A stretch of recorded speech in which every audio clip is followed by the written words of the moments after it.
এই জয় অত্যন্ত আনন্দের এবং দিল্লি তো মিনি ইন্ডিয়া, গোটা ভারতবর্ষের মানুষ সেখানে থাকে এবং কয়েক লক্ষ বাঙালি ভোটার। আমরা তো প্রচারের কাজে অল্প কিছু হলেও আমাদের যোগদান ছিল। এই ভ্রষ্টাচারী একটা চিটিংবাজ, সেই জন্য চোরে চোরে মাসতো ভাই মমতা ব্যানার্জি আর তার বাহিনী ঝাঁপিয়ে পড়েছিল কেজরিওয়ালকে জেতানোর জন্য, শত্রুঘ্ন সিনহাকে পাঠিয়েছিল, আরো কেউ কেউ ভিতরে ভিতরে গোপনে গেছিল। এই হার শুধু আপের হার নয়, তৃণমূলেরও হার। তৃণমূল এই নির্বাচনের আগে আপের সমর্থনে নিজে লেপটে গেছিল। তাই পরিবারবাদী, দুর্নীতিগ্রস্ত, তোষণবাজ পার্টিকে দিল্লির মানুষ রিজেক্ট করেছে এবং হরিয়ানা মহারাষ্ট্রের পরে দিল্লির জয়। হরিয়ানা মহারাষ্ট্র সরকার ছিল, জয় হয়েছে, সব এক্সিট পোল হরিয়ানাতে ফেল করেছে। দিল্লির জয় আমি মনে করি 27 বছর, প্রায় 3 দশক পরে দিল্লির ফিরে আসা।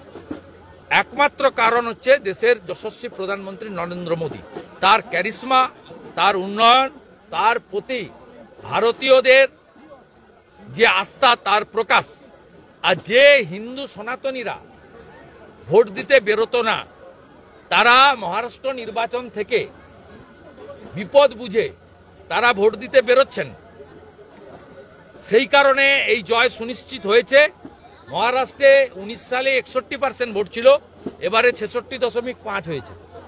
ঠিক একইভাবে 8 থেকে 10% ভোট বেড়েছে দিল্লিতে পোলিংয়ে। বাড়ি থেকে বেরিয়ে ভোট দিয়েছেন হিন্দুরা, সনাতনীরা, সঙ্গে সর্দারজিরা, তারা আমাদের সব ভোট দিয়েছেন।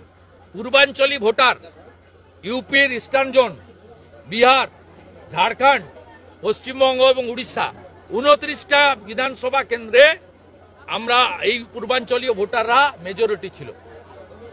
এই 29টার মধ্যে 20টাতেই ভারতীয় জনতা পার্টি জিতেছে। দিল্লি কা জিত হামারি হ্যায়, 26 মে বঙ্গাল কি বারি হ্যায়।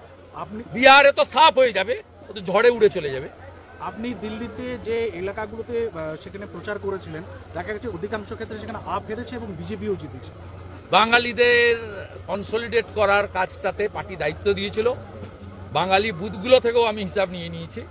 নজফগড়, নীলম পাহেলবান, গোন্ডা, অজয় মহাবীর, গ্রেটার কৈলাস, সিয়ার পার্ক, শিখা রয় সহ বাঙালি বুথগুলোতে ব্যাপকভাবে আমরা জিতেছি। করলবাগেও ফাইট চলছে, কিন্তু আমরা খানিকটা পিছিয়ে আছি। অতএব দিল্লির বাঙালি ভোটাররা পশ্চিমবঙ্গের দুর্দশা দেখে, পশ্চিমবঙ্গে বেকারদের যে কঠিন দুরাবস্থা, আরজি করের ঘটনায় মহিলাদের চোখের জল, দিল্লির বাঙালিরা সুদে আসলে তার প্রতিশোধ নিয়েছে। দিল্লির পর কি মা সরস্বতী পূজা যারা বন্ধ করেছে, দিল্লির বাঙালিরা একজোট হয়ে তাদেরকে হারানোর কাজটা করেছে। দিল্লির পর কি এবার টার্গেট বাংলা, কেননা সেখানে যেরকম বিহারে তো ঝড়ে জিতবো, আসাম তো জিতেই আছে 26-এ। নিশ্চিতভাবে আমাদের একমাত্র লক্ষ্য পশ্চিমবঙ্গ। আপ গেছে, এবারে মমতাকে বিদায় করা। দিল্লিতে দাদা